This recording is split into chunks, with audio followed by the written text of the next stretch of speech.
Nations of regions, really topical, particularly since Labour's promised to devolve more powers to nations, city regions and communities if it wins the next election. And we've got a really fantastic panel here with us today. We've got Oliver Coppard, who's Mayor of South Yorkshire. We've got Catherine, National Director of Scottish Fabians. We've got Luke, Research Director and Deputy General Secretary of the Fabian Society. And we've got Catherine, who's PPC for Monmouthshire. So without further ado, I'd like to introduce Oliver Coppard, Mayor of South Yorkshire, to give the first opening remarks of the panel. Thank you very much. I was saying earlier, this is the first panel I've ever done in a crypt. I've been desperately trying to come up with a pun about being cryptic, but I've absolutely failed. It didn't work, so that's where we're starting. Thank you. I'm grateful for you all being here to talk about what I think is going to be a central feature of hopefully an incoming Labour government. We were together yesterday as a group of mayors and mayoral candidates in Coventry, along with Keir, Sue Gray, David Evans and others, to talk about how devolution is both working now and the features of devolution that we are proud of, and then what we want to do to build on devolution going forward as a Labour movement and hopefully with a Labour government.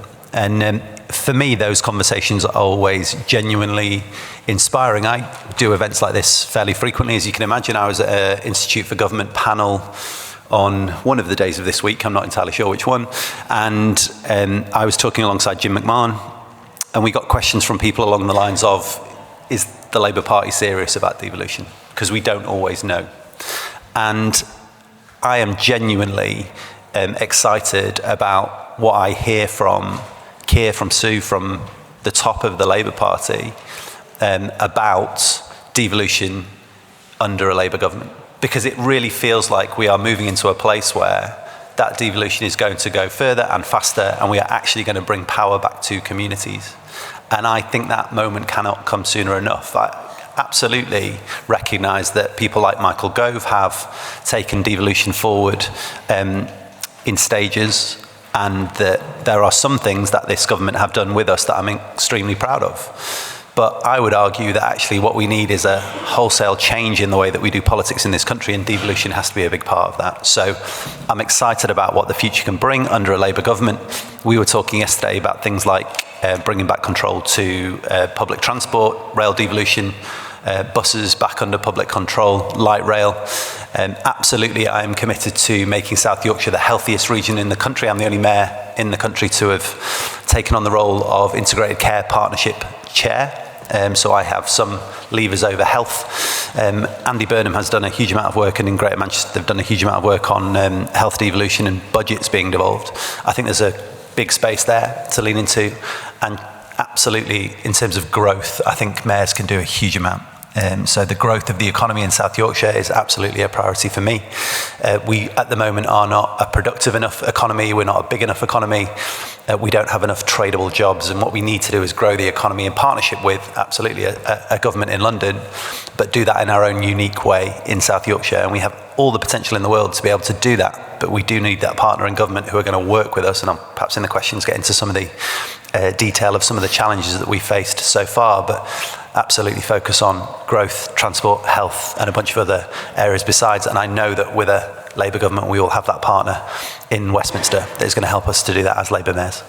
Brilliant, thanks so much, Oliver. And yeah, as you said, it's really important to kind of have that partnership and, get your own autonomy, but also working with central government to, achieve all the things that you just spoke about.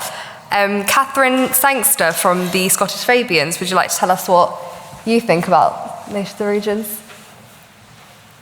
Yeah, hello everybody. Thank you for coming. I have been National Director of the Scottish Fabians since 2017. One of the reasons I was appointed was to have a response, a Fabian response and a response from the left post the referendum. It's worth reflecting that we're 10 years since the referendum in Scotland, and for many of us that's actually 10 wasted years. And if they're not wasted, they've certainly been very hard and very tiring for all of us who want to see progressive politics in Scotland.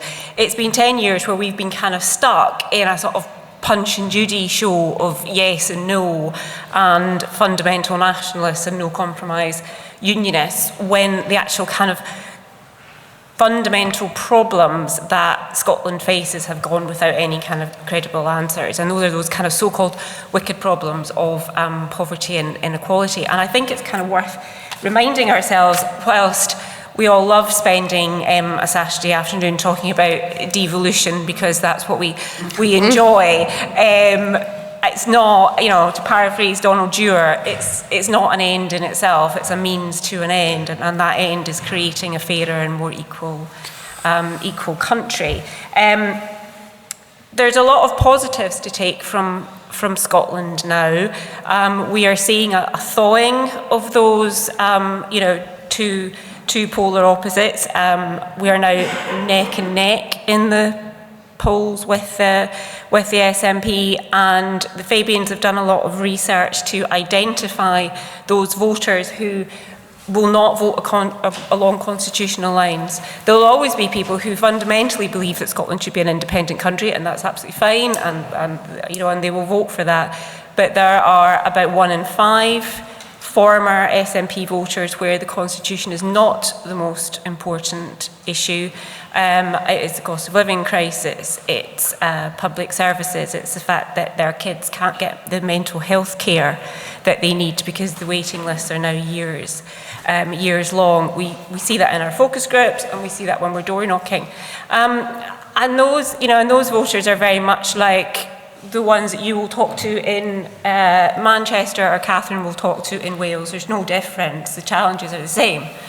The difference is that what the SNP have offered those voters is a kind of escape hatch, a bit like Brexit, where you just press a magic button and all your you know, problems go away. If Labour fights the next election on that, it could still be very challenging for us. Voters still believe that the SNP are on their side and they're standing up for Scotland. What we need to fight the next election on is offering those voters bold, fundamental, credible change, and knocking a door and saying, the day after the general election, you're going to have Sunak in number 10 or you're going to have Starmer, and who's going to make the difference? And offering when devolution ties into that. We were very bold in '97, and obviously we created the Scottish Parliament. What we're going to offer this time is maybe slightly more technocratic, but the Scottish Parliament's 25 years old, so we need to make it work, and there's a lot we can do to make it work.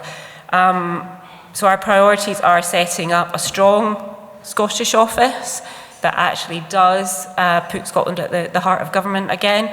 Intergovernment relations, we need to have governments that work together. Devolution was never designed to have two governments who basically don't want it to work. The Tories and the SNP have no interest in making devolution work, and you can see that by the GRR ending up in court, the deposit return scheme. So intergovernment relations, making sure the Sewell Convention works, fixing the Internal Markets Bill, and moving to what we would call shared rule. And there's a number of ways that we can do that. You know, the Brown Commission has suggested a Senate of the Nations and the Regions, or a kind of council of members which would replace the EU. So those are our priorities. We have to act fast because we don't have the luxury of 5 years. The Scottish elections kick off in 2026.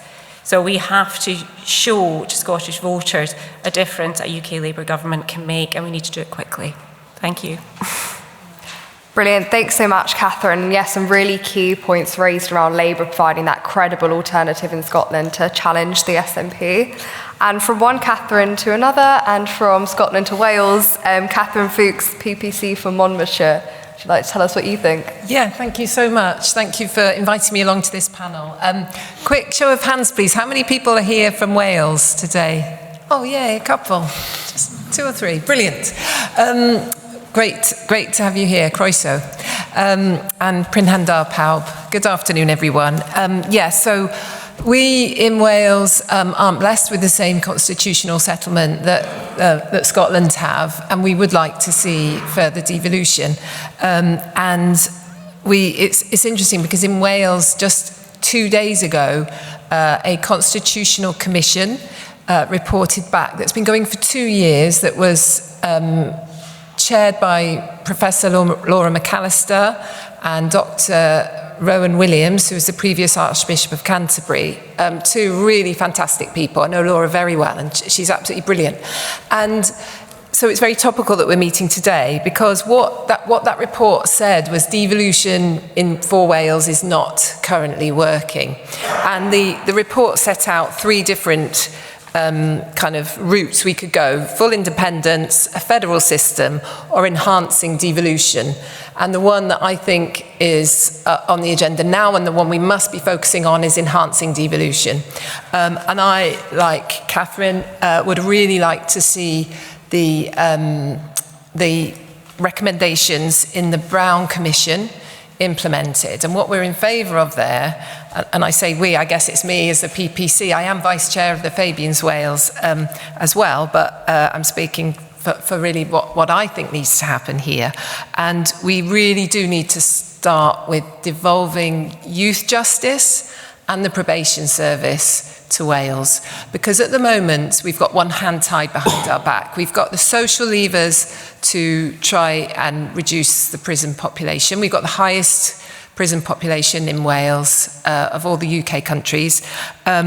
But we don't have access to, we don't control the criminal justice system and the probation service either. So there's what someone called Dr. Robert Jones, based at the Wales Governance Centre, says there's this jagged edge between what we can do with our kind of social model in Wales, but we don't have access to control criminal justice. So we need that. So I'd really like to see the next Labour government, if we are privileged enough to get into power, really devolving those 2 things immediately, probation and youth justice. And then further on, we can talk about policing too.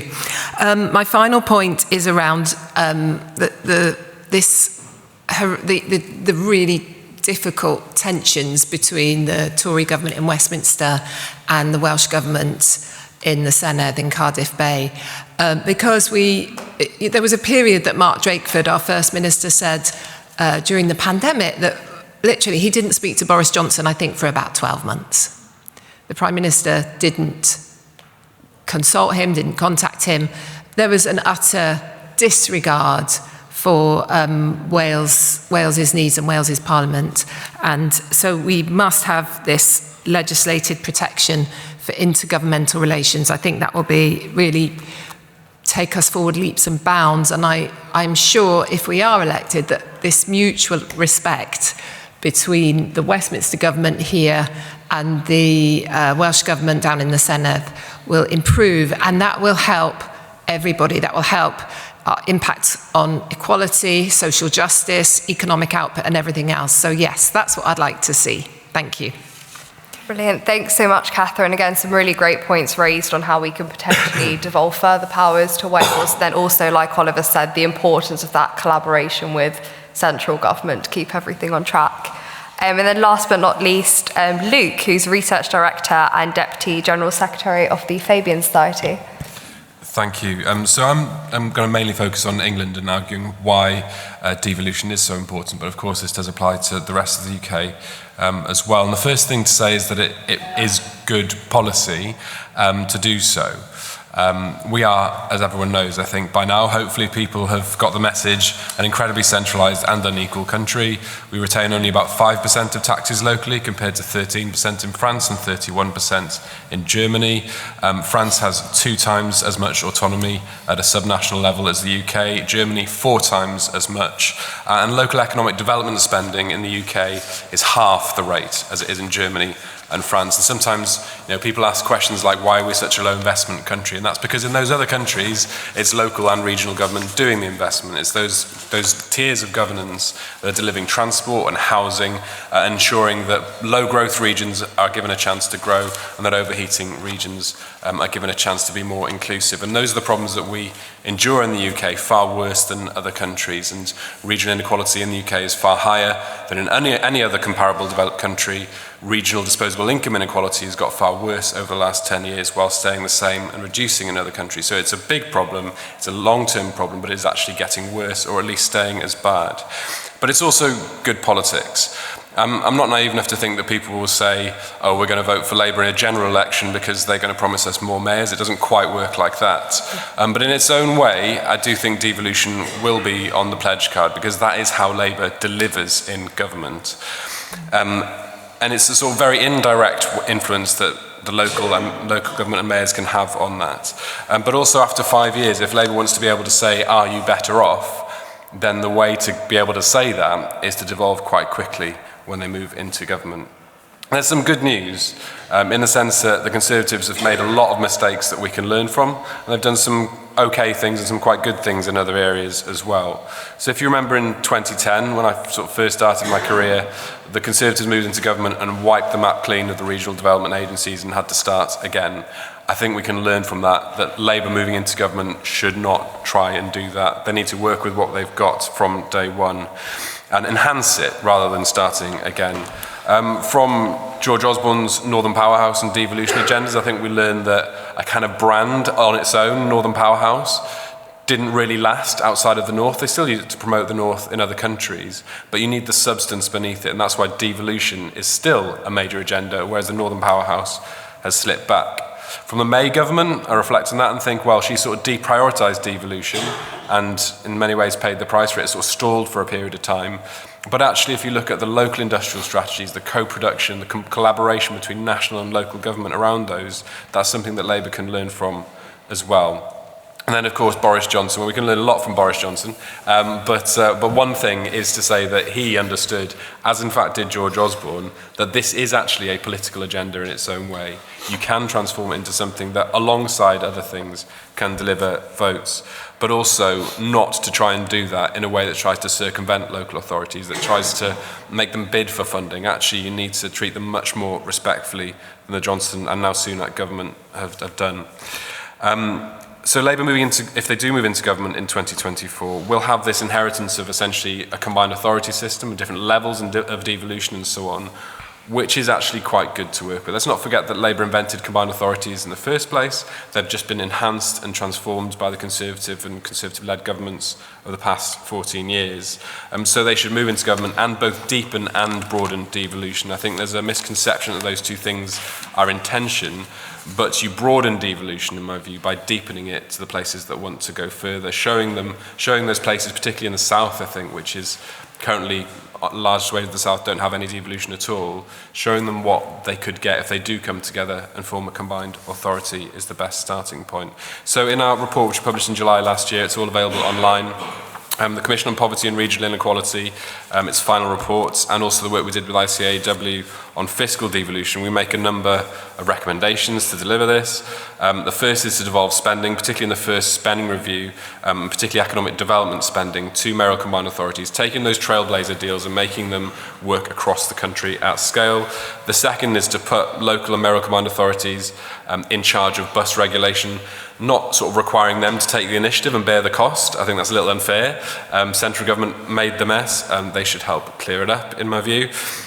We need to devolve employment support while keeping benefits administration central, so that job centres can actually focus on supporting people rather than having the threat of sanction always part of that conversation. We need to build social homes on well-connected greenbelt land, very similar to Labour's policy, which they've adopted in the last year. And finally, work with local authorities to deliver childcare. So all those recommendations are in our report. But I suppose, finally, Sadiq spoke earlier about the Bank of England moment when Labour moved into government in 1997. I think there's an opportunity there for devolution to be that kind of moment where you use the momentum of a new government and of the mandate that you get as a new government to kind of break the inertia of the civil service, because if we're honest, it is sometimes, and very often in fact, the civil service that stops some of these things happening. So we need to look to that first budget, to that first spending review, and get that power, that funding out into the regions, so that in 5 years' time, if Labour does move into government, they can say, look what we've done in our 5 years, in partnership with mayors and in partnership with councils. Thank you. Thanks so much, Luke. Yeah, brilliant, of course, referencing the Fabian Society report from last year, and also, as you said, some ways to actually devolve power. So looking at that first budget, first spending review, you know, going beyond that Northern Powerhouse tagline and actually doing something that sticks, which is obviously really important if we are to get meaningful and long-lasting devolution in the nations and regions. And we can now go to the audience for some questions. So I'm going to take questions in batches of 3, and I advise please keep them short because we've got quite a lot to get through. At the front here. Yeah.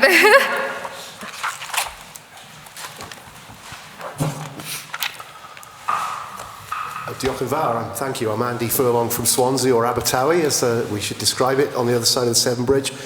I'm interested to hear about how we can legislate to improve collaboration between Westminster and devolved bodies, because Catherine touched on the issue of Johnson and Drakeford. Well, it's still writ large because Rishi Sunak has been unable to find the time to talk to Mark Drakeford about the fairly catastrophic situation facing Port Talbot, where the loss of 3,000 jobs in steel will just absolutely devastate a large swath of South Wales. So how do you legislate for collaboration, and are there any models we can take from anywhere else around the world where it works better? Yeah. Brilliant. And just behind in the black jacket. Hi, thank you. Sean Hannigan, English Labour Network. I was just wondering, do the panel kind of think sometimes that, particularly with connecting with obviously different parts of the United Kingdom, we kind of usually often lean into, perhaps in Wales, our Welshness, particularly Welsh Labour has always written on a lot of our leaflets. In Scotland, for example, Anna Sauer has started to say, you know, we are. He's more Scottish than British, for example. In England, we don't necessarily have the same kind of attention. Sometimes just wondering, particularly in terms of with devolution in particular, if we lent more into that identity as well in alongside devolution, perhaps we would have more of a success in cementing those institutions in England, perhaps because no one would really dream now of going backwards on the parliaments in Scotland and Wales, because people feel that that's kind of connected to who they are as Scottish and Welsh people.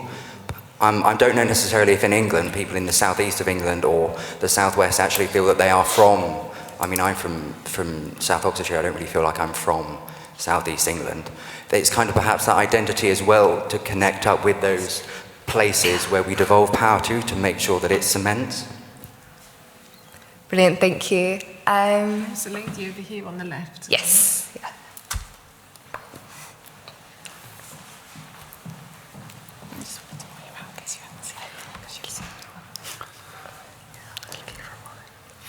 Hi, Katrina Munro. It's very interesting to compare and contrast the mayoralty model versus the legislative devolution models of Scotland and Wales.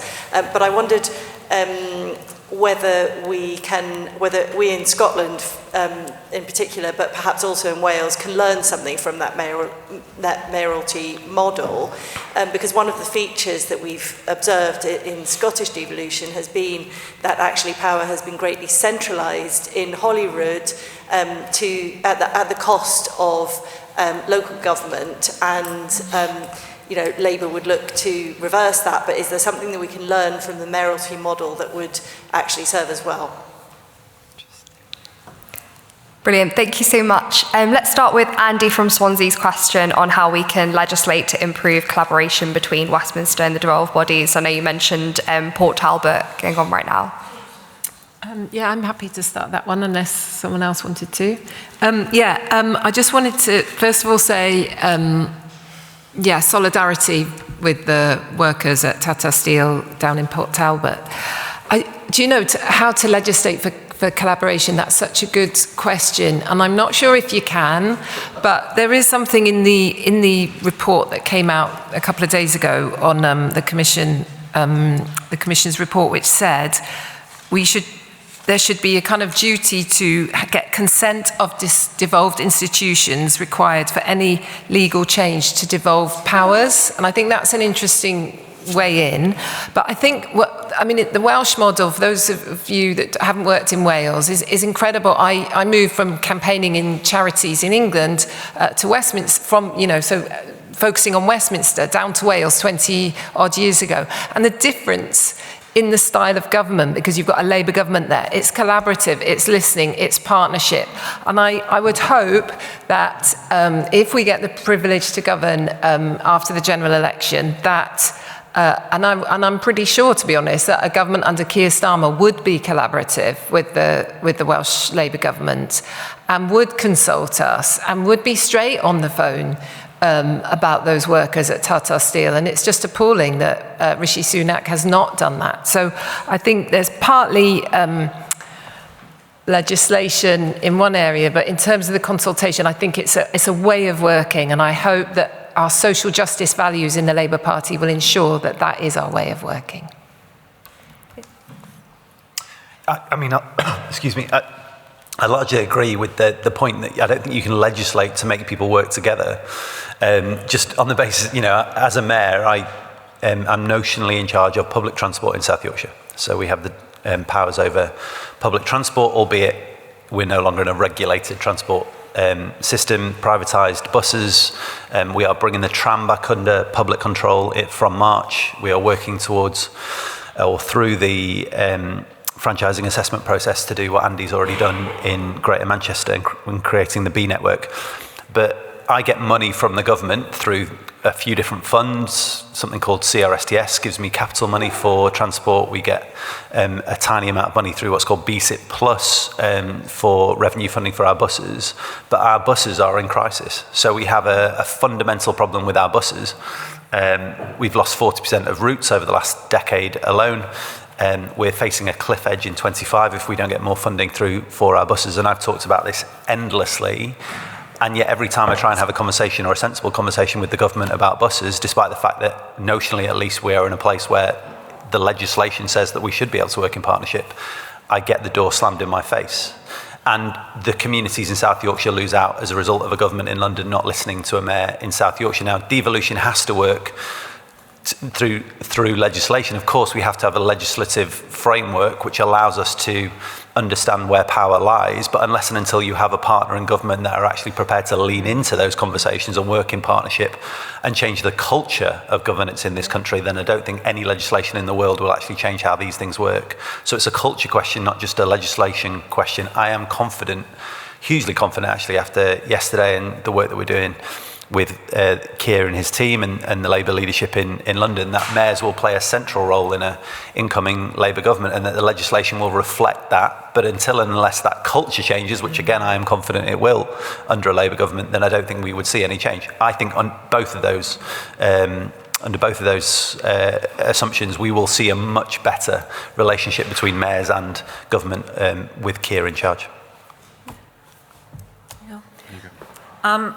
I absolutely agree with you. I mean, we are approaching 25 years of the Scottish Parliament, and it is a weakness in the way it was designed, because it was designed with the belief that there would always be a favourable administration in Scotland. And it definitely needs to be re-looked at. And obviously I gave examples. I mean, we've ended up with the GRR having to go to the Supreme Court, the deposit return scheme, which was cancelled by the Westminster government. So I think, I agree with what Catherine Oliver is saying, but I think there are frameworks that you can put in place, and we do have them in Scotland. Westminster is not meant to make policy in devolved areas and vice versa. However, the Tories are quite happy to do that, and the SNP are quite happy to do it. So there definitely needs to be work done in terms of how those two governments can work together. And I think when you make that policy, you should never make the assumption that, of course, a Labour government should work better, but we should build structures that survive bad actors, which is what we've experienced in Scotland. Yeah, I mean, just a couple of final thoughts. I think in federal countries, you of course do have those types of structures that require kinds of collaboration in certain areas, but obviously we are not a federal country, although sometimes from a Scottish perspective it looks kind of like we might be in that way, and certainly sometimes from Wales as well, it can look a little bit federal in the way that the model works in practice, but we're not. So you can't, in a sense, have a constitution rather than legislate a full constitution that requires that kind of collaboration. But you can, of course, have conventions, and you can have some of the things that Catherine has spoken about as well. And as others have said, there's no substitute for goodwill and collaboration in spirit as well as in legislation as well. Brilliant, thanks so much. And then we've got the question from the English Labour Network about kind of utilising the English identity alongside devolution here to cement devolved institutions. Who'd like to go first? I'll tell. I wrote a chapter in a book for John Denham a few years ago now, which absolutely talked about this question of English identity in relation to political governance. And what we see in South Yorkshire is, we used to have South Yorkshire County Council when local government was reorganised in the 70s, and then lost South Yorkshire County Council, and it was then reorganised again. And South Yorkshire as an identity has always been a slightly strange beast. We've got a Yorkshire identity, which is absolutely a strong regional identity. I think everybody could, please don't tell me what it is, but it could tell you what a stereotypical Yorkshire person was like. I left my whippet and flat cap at home today. So, but it is a strong identity, and yet you see other parts of the country, in England at least, where that identity is less strong. But what we did in South Yorkshire when we first started creating these structures in the late 2000s and early 2010s was we created something called Sheffield City Region. Now, anybody that knows South Yorkshire knows that there's a very different political identity around somewhere like Chesterfield than there is around somewhere like Barnsley, and yet we lumped them all in together and put them under the banner of Sheffield, which for people in Barnsley and Doncaster and Rotherham was less than ideal. Quite rightly. So actually creating and recreating that South Yorkshire identity and saying, look, actually what is good for Doncaster is good for Barnsley. If we invest in Rotherham, it is good for Sheffield, is right, but we do have to work at that and show people that that is the case. I think one of the underappreciated benefits of things like bus franchising and bus devolution is that when you, as in London, have one bus network, one transport network, be it mass transit or otherwise, that looks, feels and works the same across all of those different places, you start to inculcate this thing which is much more harder to grasp, which is about an idea of we're one place. We are one place. And I think it's really important that mayors, devolved administrations don't leave that to be something that just may or may not happen over time. I think we have to actually try and genuinely lean into that, understand it, create it without trying to say, look, the regional or local identity of Barnsley, indeed the local identity of places like Mexborough, Bark Green, I mean, I could name hundreds, isn't important. Of course it is. You know, lots of those are pit villages with really strong local identities, but we also have something called South Yorkshire, and South Yorkshire can help you in your life to get on and succeed. It's a bit like, the analogy I use is a bit like football. I'm an Arsenal fan, obviously being from Sheffield, and I, you know, when I go to an Arsenal game, I'm shouting at people from Spurs, wherever. You know, I went to the 93 Cup final, we were playing Sheffield Wednesday, sat in the Sheffield Wednesday end because it was the only way we could get tickets. And when Andy Linnigan scored, not that I go on about it, when Andy Linnigan scored that last minute winner in 93 in the Cup final, I'm there off my seat. But when I go to an England game, I'm there with Sheffield Wednesday fans, I'm there with Spurs fans, and we're all shouting at the Germans, right? Because that's how it works. And actually you've got different levels of identity. And actually, I think that those things can be a strength, not a weakness. And so I'm very keen as a mayor to lean into that process and help people in South Yorkshire understand that South Yorkshire is a proper local regional identity that can help you thrive. Yeah, so it's complicated, as I think Oliver's really outlined then, especially in England. And as I might reference earlier, I'm Welsh myself, but I've lived in Manchester my whole life, and there is a very, very big difference, I think it's fair to say, between a Welsh national identity and an English regional identity. And actually, a Welsh academic, Richard Wynne-Jones, pointed out that, like, yes, these are quite strongly held identities in parts of England, but they often are in, like, at the same time as feeling very strongly English, people will feel very strongly Northern or very strongly Northeastern and so on, depending on where you are. And again, you can feel strongly Yorkshire, a strong Yorkshire identity, but also Northern, and these things are not contradictory, they're nested, and that's normal, not just in the UK, in other countries as well. But what's lacking in the regions, if you sort of to try and sort of trace a path from identity through to governance is the ability to mobilise that identity and focus it, and for a sort of singular demand for more power, which even in Wales, and let's not forget, and to some extent in Scotland, took a long time to mobilise a national identity, which I would say is a couple of thousand years old in many ways, into something which is a demand for a change in governance. So there's not a clear line, unfortunately. I think for people who want a neat settlement across the UK of regional assemblies, there is not a clear or neat line from regional identity through to regional assemblies, and that would run into some quite fundamental difficulties if we tried to follow that. And that is where combined authorities are so important. As kind of Oliver alluded to there, like a combined authority does not sort of subsume identities, and it doesn't merge them. It combines them in a sense. It doesn't make all the same. It actually means working together across an area. And it's interesting in Greater Manchester, where obviously this governance is much longer embedded, including from the council, Greater Manchester Council days, through to the Association of Greater Manchester Authorities, through to the CA, through to the Mayor, and so on. But if you talk to people in Stockport, they do not live in Greater Manchester. They live in Cheshire. If you talk to people in Wigan, they do not live in Greater Manchester. They live in Lancashire.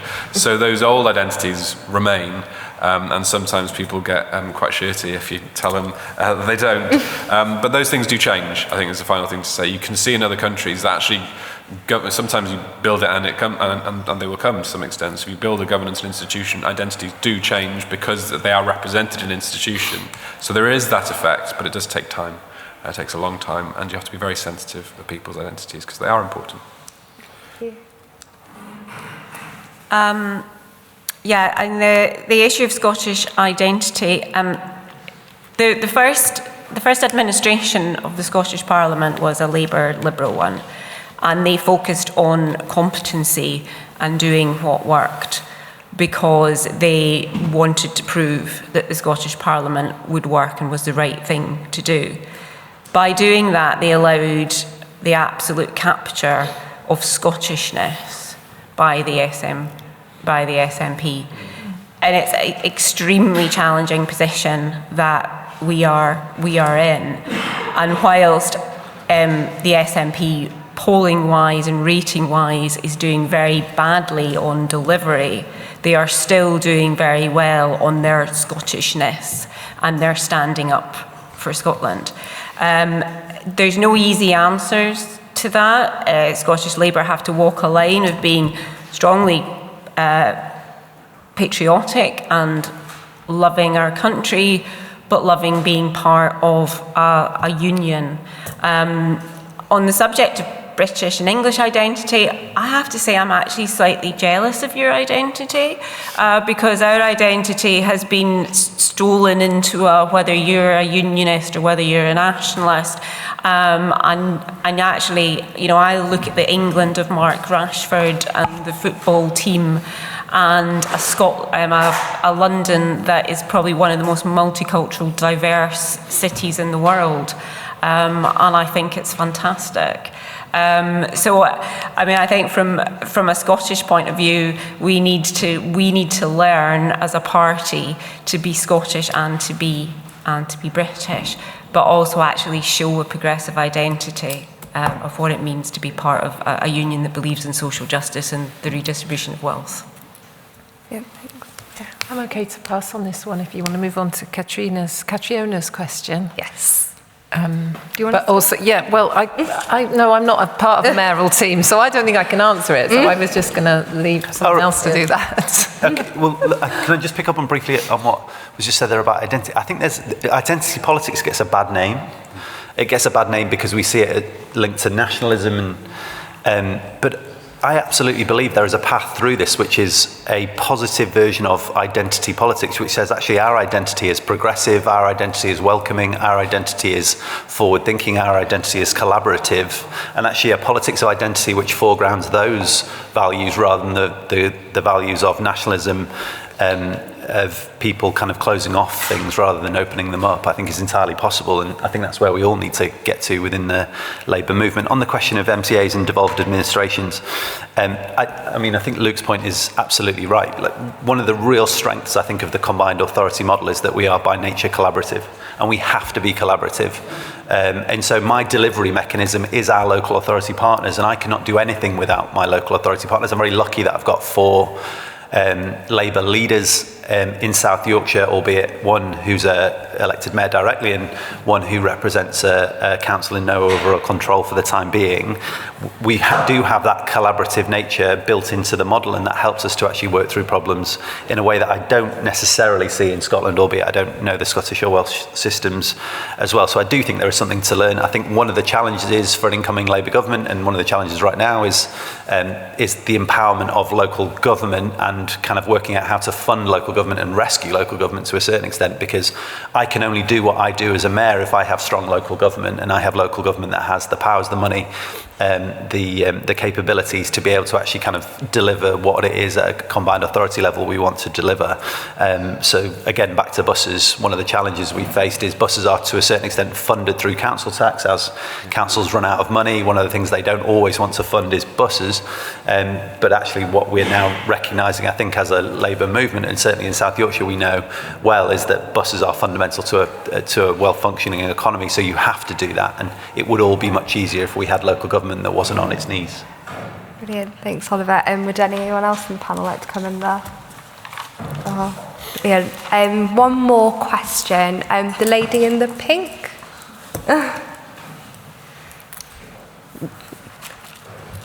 Alison Ring from the Institute of Chartered Accountants in England and Wales.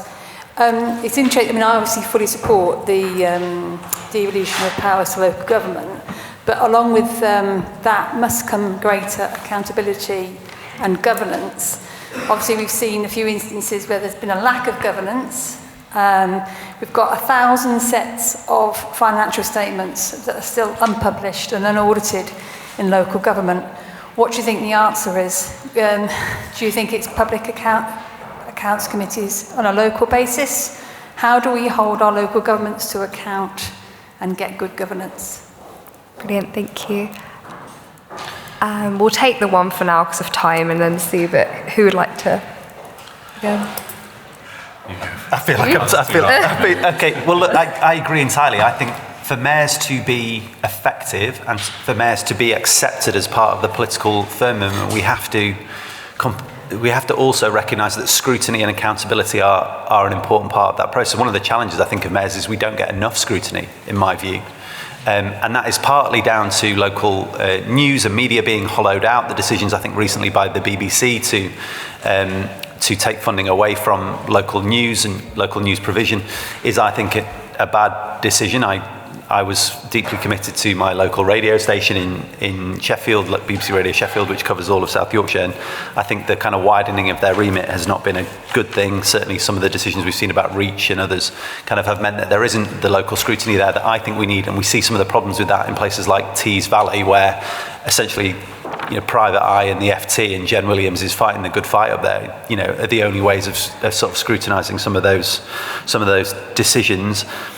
We do have obviously like scrutiny accountability functions, but I don't think they are enough. I think we need stronger scrutiny and accountability. I have said repeatedly I want to be the UK's most transparent and accountable mayor, and I'm committed to that aim. And I do mayor's questions time all over the region. I have a monthly radio phone in where people can ask me anything they want. I'm keen to go further and go faster.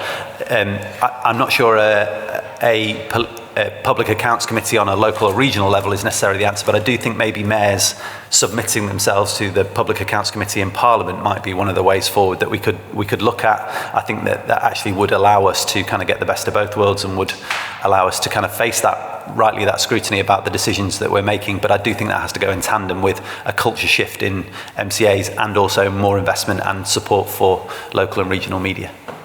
Thanks, Oliver. Any further comment before we go to closing remarks? I mean, yeah, just finally on that, I think the international evidence does suggest there is a sort of dividend to some extent from devolution, depends on how you analyse it. But when you do find that benefit of devolution, it's contingent on there being good governance and strong institutions. So you do need that, even though it's sometimes quite hard for leaders to submit to those checks and balances locally.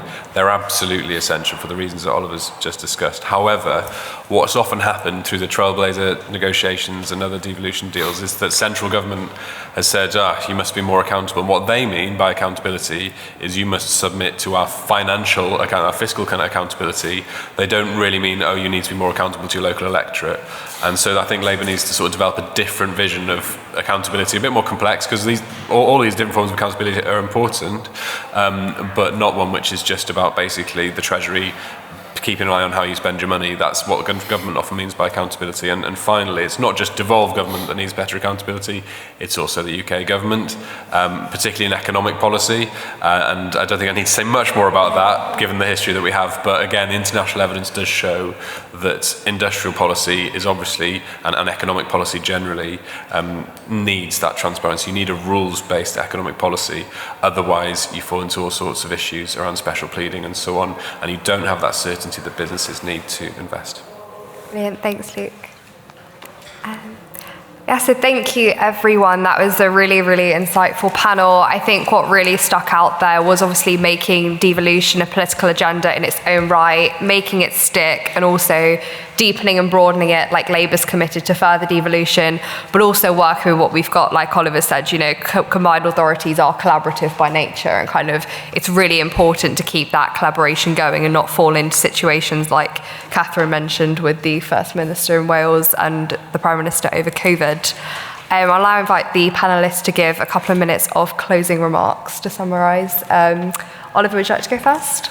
I mean, I feel like I've spoken loads, so I don't want to take time from other people. Just to say, I am, as I said at the beginning, really excited about the potential for further and faster devolution under an incoming Labour government, and I think there's a huge amount that we could do together if those promises are kept to, which I'm absolutely sure they will be.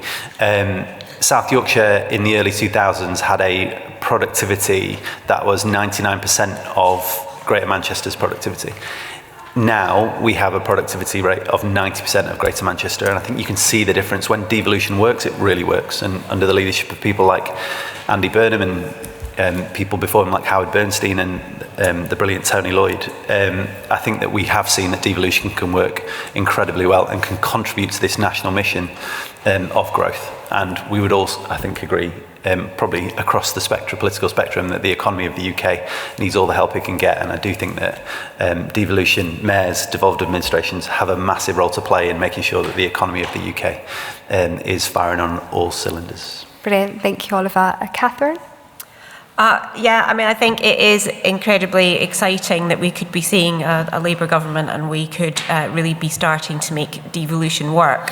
It's very exciting in Scotland to think that we might actually actually get to do what we went into politics to do, which is to change lives and make a difference. I think I would just make my final remark is to do all of this, we have to win. Yeah. And to win, we have to win Scotland, and we have to win Wales, and we have to win the north of England. And I think we need to bear that in mind and always have that at the front of our minds. Thanks. Catherine? Yes, thank you. What an interesting discussion this has been. Just to recap what I think we need probation, we need criminal justice devolved to Wales as soon as possible, and I know that's in the Gordon Brown report, so I'm hoping that will happen. Also, interesting point, we also feel we need actually the rail infrastructure devolved too, and I think the debacle over HS2 is a really good example of how devolution isn't currently working. So UK Gov said, that's an England and Welsh scheme, so you won't get any of the Barnett consequentials in Wales, even though not 1 metre of track of HS2 was coming to Wales. So we didn't get a penny of the money that was spent that we should have got. So devolution isn't working. Let's hope the next government can do better. One other point we haven't really covered, but I think is so important in this kind of whole space, is the reform of the House of Lords, and I'm really delighted that there's been a commitment made to reform the House of Lords into this kind of nations and regions. And I think that will also help us feel that more power is being spread out to the regions. So yeah, I'm hoping we're going to be collaborative. And I think what we need to do is give people a sense of belonging, a sense of hope. And as Catherine so eloquently said, we need to win. And we need to win seats like mine in Monmouthshire. I'm up against the Secretary of State for Wales, David T.C. Davis. So anybody who wants to come and help me campaign, obviously I do need to put a shout out. Just come and see me afterwards. Come and campaign with us so that we get the Labour government we need in Westminster. Thank you. And Luke. Thank you. Yeah, it's been a great discussion. I think in order to deliver on some of this, I think Labour needs to not expect it to be perfect and sort of to drop new lines on a map and for it all to fit well together. I think they need to tolerate asymmetry, they need to tolerate messiness of devolution, because that's how it works in pretty much every other country. Even Germany, which looks quite neat from outside, if you actually look at how that country works, it's a very messily governed country in practice, and there's all sorts of problems in how it works as well. So there is no perfect devolution map, and we should stop trying to look for one. I think Labour just needs to work with what they've got, push as hard as they can, as soon as they can, obviously setting up the good governance in order to make it work on the ground, as we've discussed as well.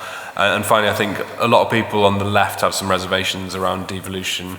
There are obviously some questions about how it works in practice, the need for capacity and accountability, things we've discussed, but I think sometimes the reservation is around equality, and they feel like, oh, this is going to sort of mean more differentiation, more regional inequality. And, well, first of all, have you seen where we are at the moment in terms of inequality? But second of all, I think we need to sort of combine universalism and reconcile universalism and equality with devolution. Those two things go hand in hand. That devolution is how you deliver equality in practice. You need a national framework, yes, but you need to be delivering in a devolved setting as well. Brilliant. Thank you so much. Yeah, thanks again to the panelists and the audience. It was a really, really fantastic discussion. Really key themes discussed, and even just there talking about, how devolution can help with inequality. And as Catherine said, to do that, you've got to win to really change lives and make the difference. And yeah, obviously, hopefully, we can get more MPs in key places like Catherine in Monmouthshire, which would be absolutely brilliant to actually make that change, with Oliver as well, continuing the great work going on in South Yorkshire to contribute. So thank you so much, everyone. And yeah, enjoy the rest of the sessions.